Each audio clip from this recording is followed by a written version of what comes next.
우리나라의 가계부채 증가세가 심상치 않습니다. 넉 달째 부채 비율이 증가하는 상황에서 특히 주택담보대출의 증가세가 뚜렷해지고 있습니다. 네, 이 GDP 대비 부채 비율이 세계 3위를 기록할 만큼 대출 비율이 굉장히 높은 상황인데요.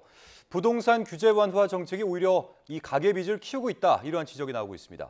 관련 소식 주원 현대경제연구원 경제연구실장 모시고 전망해 보겠습니다. 어서 오시죠. 네, 안녕하십니까. 네, 안녕하십니까. 가계부채 지금 넉 달째 오르고 있습니다. 그만큼 이제 각 가정마다 빚을 점점 많이 지고 있다는 얘기인데 지난달이죠. 7월 기준으로 보면은 그 가계대출이 6월과 비교해 볼 때 1조 원 가까이 늘었다고 하는데 이게 4월부터 가계대출이 이제 급증하고 있는 그런 모습입니다. 어떤 원인이 가장 큰 걸까요? 아무래도 이제 가계대출의 그 안을 보면 신용대출하고 크게 이제 주택담보대출로 나눌 수가 있는데 네. 신용대출은 그렇게 많이 늘지 않았어요. 거의 뭐 제자리 걸음인데 네. 이 주택담보대출이 많이 늘었기 때문에 전체 가계대출이 늘었는데 네.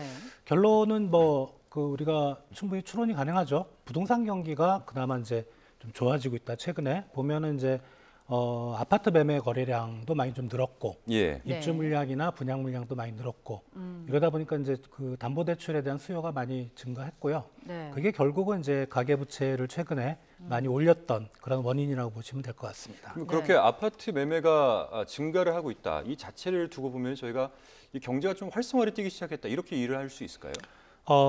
반드시 그렇다고는 할 수 없죠. 왜냐하면 그 우리가 주택담보대출을 할 때 과연 자기 그 경제 상황에 따라서 소득이 좋아져서 예. 뭐 그걸 가지고 경기가 좋아서 주택담보대출을 하는 게 아니고 예. 주택 수요라는 거는 경기가 좋을 때나 나쁠 때는 항상 있거든요. 또 예. 이제 보통 이제 아파트를 분양을 하고 나중에 이제 입주를 할 때 보면은 경기 상황엔 상황과는 별개죠. 왜냐하면 그 분양 입주하는 그 당시에 들어가야 되는 거니까 예. 네. 그 안에는 경기가 좋든 나쁘든 자기 경제 상황이 좋든 나쁘든 무조건 대출이 들어가게 됩니다. 그런 걸 생각하면 네. 경기 상황과 지금 부동산 시장의 상황은 좀 별개로 보셔야 조금 될 것 별개다. 같다. 예. 네. 근데 이제 말씀해주신 내용 중에 보면은 이 신용대출보다는 주택담보대출이 더 늘어났다, 이렇게 말씀해 주셨는데 이건 어떤 의미가 있는 거예요? 신용대출이라 그러면은 일단은 좀 생활자금도 있고 예. 뭐 갑자기 좀 필요한 자금도 있고 어떻게 보면 단기 대출이거든요. 근데 예. 신용대출이 준 거는 금리가 너무 높아요. 뭐 네. 사실 은행에 가서 신용대출 해보신 분들은 알겠지만 금리가 너무 높기 때문에 예. 네. 다만 이제 주택담보대출은 담보가 들어가니까 신용대출보다는 금리가 좀 낮고 네. 그리고 이제 역시 그 주택에 대한 실수요. 지금 저는 주택 시장에서 가수요가 그렇게 많지는 않다고 생각이 돼요. 네. 주택담보대출도 신용대출 금리보다는 조금 금리가 낮긴 하지만 이 금리 수준으로 투기를 하긴 상당히 좀 어렵거든요. 예. 그렇다면 이제 실수요가 좀 작용하고 그런 게 이제 좀 신용대출과 주택담보대출의 좀 디커플링 이런 원인이라고 보시면 될 것 같습니다. 네. 지금도 은행 금리 얘기를 해주셨습니다. 문제는 대출 금리가 지금 다시 오르는 추세라는 거거든요. 이러면 가계대출이 증가세라는 것인데, 그러니까 이렇게 대출 금리가 오르는데도 또 가계대출이 증가하고 있다. 이건 어떻게 봐야 될까요? 이제 같은 말씀을 드리는 건데 이제 아파트 분양을 받았잖아요. 그럼 끝까지 가야 됩니다. 어쩔 수 금리가 없이 오르든 없든 대출을 받을 수밖에 없다. 대신 이제 대출 금리가 오르면 신용대출은 줄었잖아요. 그건 이제 예. 금리의 영향을 즉각적으로 받는데 예. 뭐 우리 그 분양받고 입주하는 데까지 보통 몇 년이 걸린 그 기간 동안에 리스크는 그 분양자들이 이제 안고 들어가고 네. 금리가 뭐 말도 안 되게 오르지 않는 이상 최근에 네. 대출 금리가 올라가더라도 이 주택담보대출은 증가할 수밖에 없다 이렇게 보시면 될 것 같습니다. 예. 그렇군요. 이 우리나라 GDP 대비 가계부채 비율 세계에서 세 번째로 높은 수준이라고 하거든요. 예. 근데 지금 뭐 미국 경제를 포함해서 세계 각국의 나라가 이 긴축 기조를 이어가고 있는 상황인데, 근데 유독 우리나라의 이 가계부채 비율 증가한다라는 거, 이 자체만 두고 보면 좀 우려할 만한 상황은 아닌가요? 긴축 기조는 맞긴 하죠. 그러니까 예. 금리가 계속 올라가는. 예. 네. 가계대출 규모가 만약에 다른 나라에 비해서 경제 규모 대비 크다. 그럴 때는 금리가 인상했을 때 이제 개인의 이자 상환, 그러니까 은행 금융권으로 들어가는 돈은 많아지는데 네. 자기가 실제 쓸 돈은 없어진다는 거죠. 그렇죠. 이게 국가 전체로 보면 소비가 그만큼 주로 깎인다는 거죠. 예. 예, 그래서 상당히 좀 우려할 만한 부분이고요. 네. 다만 이제 우리나라 같은 경우는 선진국들하고 약간 좀 부동산 시장이라든가 가계가 자산을 형성하는 그런 동기라든가 이런 게 좀 틀리기 때문에 예. 네. 단순히 우리나라 가계 부채가 GDP에서 차지하는 비율이 다른 나라보다 높다. 네. 이걸 가지고 무조건 이게 우리나라가 곧 뭐 부동산 시장이 터지거나 아니면 가계 대출이 터지거나 예. 이런 식으로 연결되는 건 좀 무리가 있고요. 구체적으로 말씀드리면 이제 어떻게 보면 우리 국민성이라고 할까요? 집을 한 채라도 갖고 싶다는 예. 그런 것도 좀 포함이 돼 있다 보시면 될 것 같습니다. 네.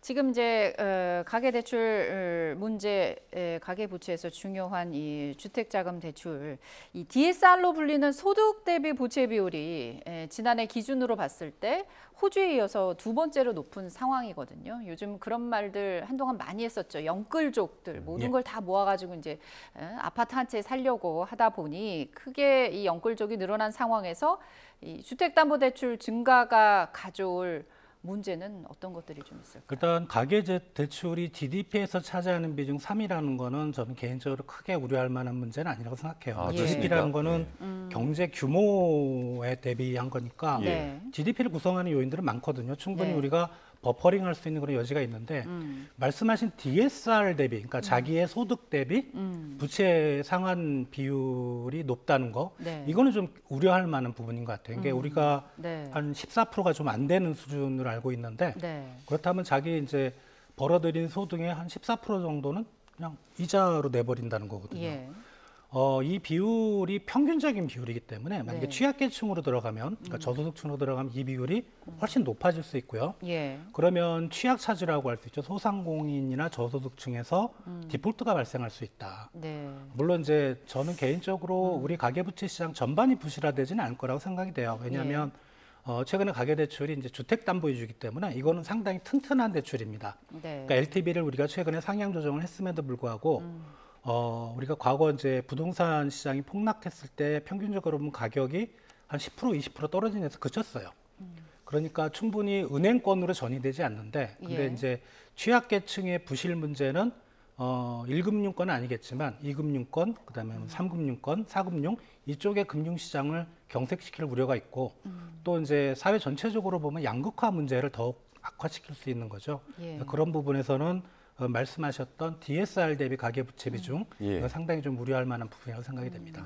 이 부분을 정부 당국에서 조금 중점적으로 봐야 되지 않을까 싶습니다. 근데 최근 그 여러 은행들을 보게 되면 잇따라서 50년 만기의 주담보 대출 상품 이런 것들이 이제 나오게 되면서 많은 인기를 끌고 있는데, 근데 이 자체가 DSR 규제를 좀 우회하는 수단으로 삼고 있다, 이런 또 지적도 나오고 있습니다. 그런데 이 그 과정을 보게 되면은 60대 후반 고객이 50년 만기 대출을 받는 이런 경우가 또 나오고 있는 거거든요. 여기에 대한 뭐 규제라든지 이런 것들이 좀 더 필요하다고 그러니까 보시나요? 뭐 이론상으로는 말도 안 되는 거죠. 예, 그 50년 만기면은 60대 후반이면 거의 120살까지 살아야 되는데 뭐 어떻게 이런 분께 대출이 승인이 됐을까요? 근데 이제 주택담보대출에 그 대출이 나가고 상환하는 그 과정을 보면 사실 만기를 다 채우는 고객은 없어요. 중간에 대부분 다 중도 상환을 하는데, 예. 근데 이론상으로 이렇게 하면 안 되는 것 같고, 그래서 예. 지금 은행권에서도 요건 연령 제한을 좀 둬야 되겠다. 그래서 아마 우리 그 주택금융공사에서 정책 모기지론 할 때 연령 제한을 한 39세 정도 두거든요. 그래서 예. 39세가 지금 제일 유력한 것 같고요. 네. 뭐 좀 문제는 좀 상당히 좀 있어 보입니다. 최근에 가계대출이 증가한 원인 중에 하나, 이게 주된 원인은 아니라고 생각하는데 네. 50년 만기 이 상품이 출시된 거, 예. 이게 아마 출시된 지 한 달 만에 1조가 늘었다 그래요. 네, 그러니까 1조 2천억을 2천억, 돌파한 것으로 그러니까 지금, 이게 네. 좀 최근에 가계부채 증가인데 이것도 1조를 한 거죠. 예, 네. 그렇게 생각이 됩니다. 이달 말에 한국은행 이제 금통위 회의가 예정돼 있습니다. 7월 미국 소비자 물가 지수 보니까 다소 안정적인 그런 수치로 나오면서 미국 금리는 동결 가능성이 커졌거든요. 근데 우리 금융당국은 이 가계부채가 계속 늘어나니까 요거를 예의주시할 수밖에 없는 상황이라 이게 좀 변수가 될 것 같아요. 지금 저번 금통위 회의록을 보면 그 금통위원들이 이구동성으로 가계부채에서 상당히 좀 우려를 하고 있다는 거를 이제 회의록에 들어가 있는데, 예. 네. 우리가 최근에 이제 한국은행 금통위의 금리 결정하는데 어떤 뭐라 그럴까 움직이는 힘을 보면 사실 이쪽은 아니에요.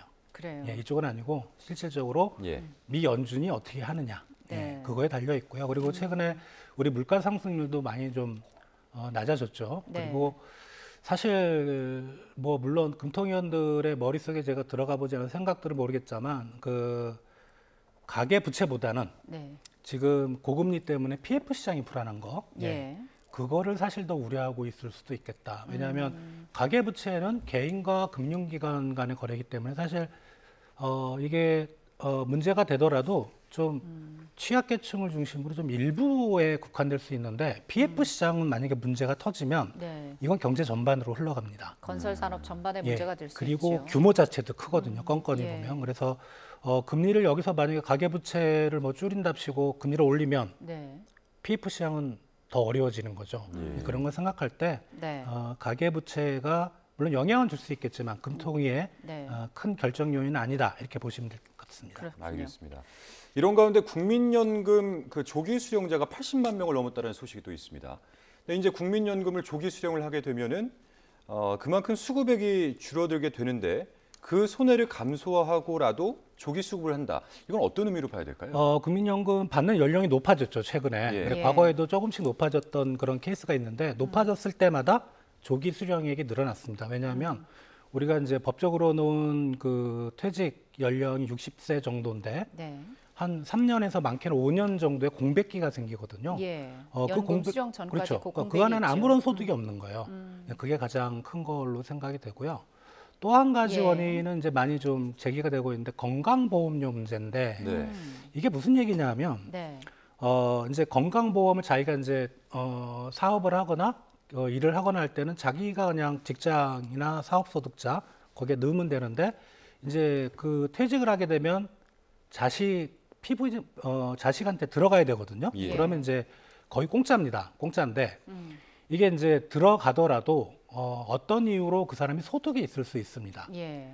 그게 대표적인 게 연금이죠. 예. 그런 소득들을 전부 합했을 때 연간 3,400만 원이면 사실 미치면 들어가도 보험료를 안 내는데 네. 그게 최근에 낮아졌죠. 2천만 원으로. 아. 네. 그러면은 그 피부양자로 못 들어가고 네. 지역 보험으로 들어가야 되는데 그렇군요. 예. 지역 보험료는 아시다시피 직장 보험료에서 엄청나게 비쌉니다. 예. 그런 네. 점도 이번에 이제 조기 수령자가 늘어난 원인이라고 보시면 될 것 같습니다. 그렇다면 실장님 생각하시기에 국민연금을 조기 수령은 어떤 때 해야 될까요?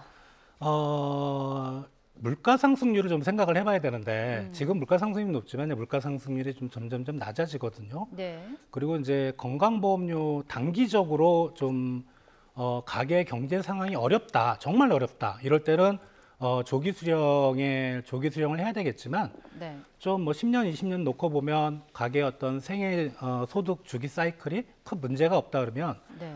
조기 수령을 하면 손해입니다. 당연히 손해고요. 물가 예. 상승이 아무리 낮아져도 네. 이제 그런 걸 생각하셔서 좀 현명하게 판단을 하셔야 될 것 같습니다. 예. 그렇군요. 자, 지금 경제 전반에 대해서 이야기 나누고 있는데 중국이 또 최근에 해외 단체 관광에 빗장을 풀었다 이런 소식도 전해지고 있지 않습니까? 그러니까 이렇게 되면 2017년에 이 사드 갈등 이후 6년 만인데 의미가 있다고 보십니까? 2016년 기준으로 중국인 관광객 우리나라에 예. 들어오는 약 700만 명이었고요. 네. 전체 우리나라 외국인 방한 관광객 중에 50%였습니다. 절반씩이 네. 그렇죠. 됐습니까? 2017년에 말씀하셨던 사드가 터지니까 그래도 들어왔어요. 한 300만 명 들어와서 비율 한 30% 정도. 예. 그리고 뭐 최근에 아시다시피 뭐 코로나 코로나 때문에 뭐 때문에. 중국인 네. 관광객이건 뭐 누구건 못 들어왔잖아요. 그러면은 최소한 그 50%까지는 안 되더라도 예. 가까이는 올라가지 않을까. 그래서 최근에 우리 사실 소비 시장도 별로 안 좋거든요. 그러니까 네. 우리 국민들이 어떤 이유로 인지 모르겠지만 소비를 잘 안 해요. 그러면 이제 누가 대신 좀 사주면 좋죠. 네. 그리고 중국인 관광객이 또 지리적으로도 가깝고 하니까 네. 예. 많이 기대를 해보는 건 뭐 나쁘진 않은 그런 생각입니다. 네. 이미 중국 같은 경우 두 차례 이제 순차적으로 단체 관광을 허용을 했는데 이번에 이제 우리나라뿐만 아니라 일본이랑 미국도 포함을 시켰어요. 어떻게 보면 미국과는 경제 갈등도 굉장히 큰 상황인데 그럼에도 불구하고 중국이 이런 결정을 내린 배경이 있을 것 같아요. 배경은 좀 갈등 양상이랄까 그 강도를 좀 낮춰보자는 거겠죠. 예. 그것이고 반대로 이제 중국에 들어오는 외국인에 대해서 똑같이 뭐 과거에는 지문 채취를 모두 했었는데 그것도 네. 이제 풀겠다고 했으니까 어떤 민간의 교류를 통해서 좀 상단에 있는 정부 간의 갈등을 좀 해소해 보고자 이런 것도 좀 있고 그리고 이제 사실 가장 늦게 지금 리오프닝을 한 나라가 중국이고요. 예. 그래서 뭐 그런 자신감이라고 할까 이제 우리는 깨끗하다. 이제 우리 국민들이 왔다 갔다 그래도 상관이 없다. 네. 뭐 이런 자신감을 좀 표출하는 이제 그런 동기가 있다고 생각이 됩니다. 예. 올 9월에 또 중추절, 그다음에 국경제 황금 연휴 이런 시기들이 있기 때문에 중국인 관광객들이 많이 대거 이제 입국을 할 것이다. 그런 전망이 있는데 또 우리 실장님께서는 뭐 그렇게 중국인 관광객들이 늘어나는 것이 긍정적으로 보인다라고 말씀해 주셨어요. 근데 중국 내 경제 상황이 또 예전 같지 않다 이런 관측도 있거든요. 소비 문화. 네. 여기에 대해서는 어떻게 생각하십니까?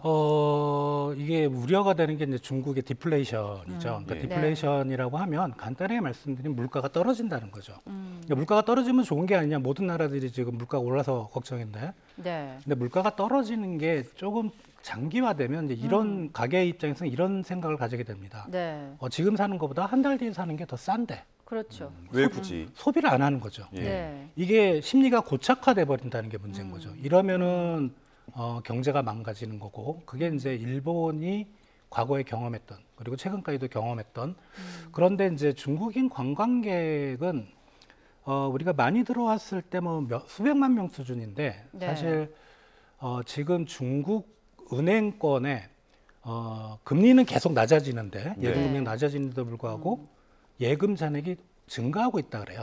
예금 잔액은 예, 증가한다. 예금 잔액 네. 그러니까 말씀드린 그런 이유죠. 지금 소비를 안 하고 그리고 예금 잔액이 증가하는 계층은 제가 판단하건대 이제 고소득층일 겁니다. 그러니까 중국 거의 뭐 한 8억, 10억 가까이 되는 인구 중에 몇백만 명 한국 오는 건 사실 우습지도 않죠. 예. 그래서 저는 중국이 물론 이제 경제 상황이 나쁘긴 하지만 우리나라의 뭐 일정 부분 관광객 수가 늘어나는 네. 효과는 충분히 있을 거다 충분히 생각이 있을 됩니다. 것이다. 네.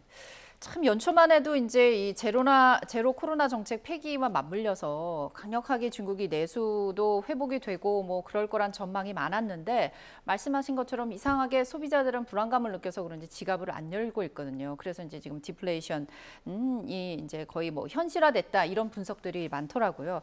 이번에 이제 중국이 자국민의 단체 관광, 해외 관광을 허용하고 또 반대로 이렇게 외국 관광객을 중국으로 불러들이게 된 배경도 아마 이 디플레이션에 대한 우려에 대한 대책이란 분석도 나오고 있는데 이 중국의 디플레이션 우려, 우리 경제에 미칠 영향은 어떻게 보십니까? 우리가 이제 최근 몇 년 동안 보면 경제 성장에 대한 기여도를 놓고 보면 내수하고 수출을 봤을 때 거의 반반이에요. 네. 그러면 예를 들어 이제 경제 성장률이 3%다. 그러면 수출의 기여도는 한 1.5%포인트 정도, 절반 정도 된다고 보는데 네. 우리가 상식적으로 우리 수출의 한 4분의 1은 또 중국으로 가고 있거든요. 그럼 중국 수출에 대한 기여도가 나오는 거죠. 네. 예, 그러니까 거의 퍼센테이지는 아니더라도 만약 기여도로 따지면 0.에서 0.3%포인트는 나올 겁니다. 그리고 실제로 2014년, 15년, 16년 상황을 좀 볼 필요가 있는데 네. 네. 우리나라 경제 성장률이 2014년에 3.2%. 그러니까 2014년 이전에 우리가 어떤 상황이었냐면 글로벌 금융위기, 그다음에 유럽 재정위기를 겪어서 성장률이 좀 안 좋다가 네. 이제 2014년에 3%대로 복귀를 했어요. 이게 거의 평균적인 경제 성장률이라고 보면 되는데 네. 2015년, 16년에 이유 없이 3% 미만으로 성장률이 떨어졌습니다. 이유 없이요? 예.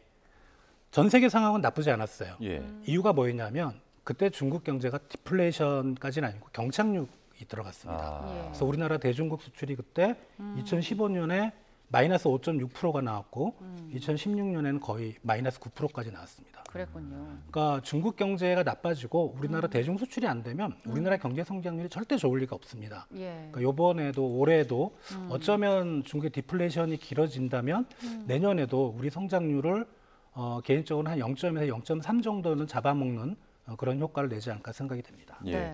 그러니까 뭐 이 수출 비중 1위 국가가 여전히 이제 중국인 만큼 중국의 디플레이션이 우리 경제는 분명히 이렇게 긍정적인 효과를 미치기는 좀 힘들 것이다. 또 실제로도 우려도 된다 이런 말씀을 해주셨습니다.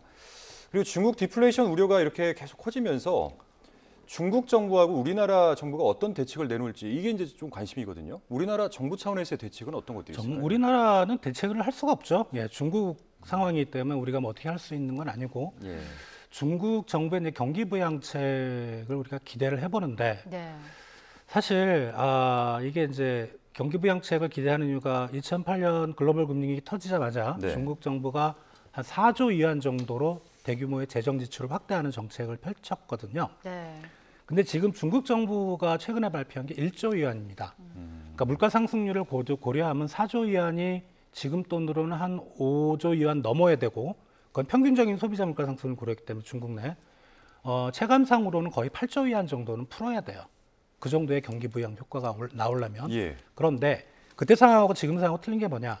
지금 중국은 거의 부동산 시장이 경제 성장률의 한 30에서 40%를 끌고 간다고 보는데 그때 돈을 풀 때는 부동산 시장이 침체였던 상황입니다. 즉 돈을 풀면 효과가 컸다는 거죠. 예. 근데 지금은 코로나 위기 2020년 터지고 침체였던 게 계속 올라가서 지금 과열 상황이고 지금 조금 떨어지는 상황이기 때문에 여기서 예. 돈을 풀어도 부동산 시장은 살아나지 않는다. 아. 그리고 최근에 중국 정부가 이제 부동산 시장에 대한 정책이 예. 주로 수요 쪽에서 규제 완화인데 이게 그런 거는 효과가 별로 없고 부동산 시장을 정말 띄우려면 대규모 개발 사업이 들어가야 됩니다. 정부 돈을 써서. 예. 근데 그렇게 할 수가 없는 게 지금 지방 정부고 기업이고 가게고 중국이 정부 부동산 시장에 묶여 있고 부채 버블이 워낙 심각한 상황이라 중국 정부가 부동산 시장을 띄울 수 있는 네. 그런 획기적인 정책은 좀 기대하기 어렵다 이렇게 보시면 됩니다. 그렇군요.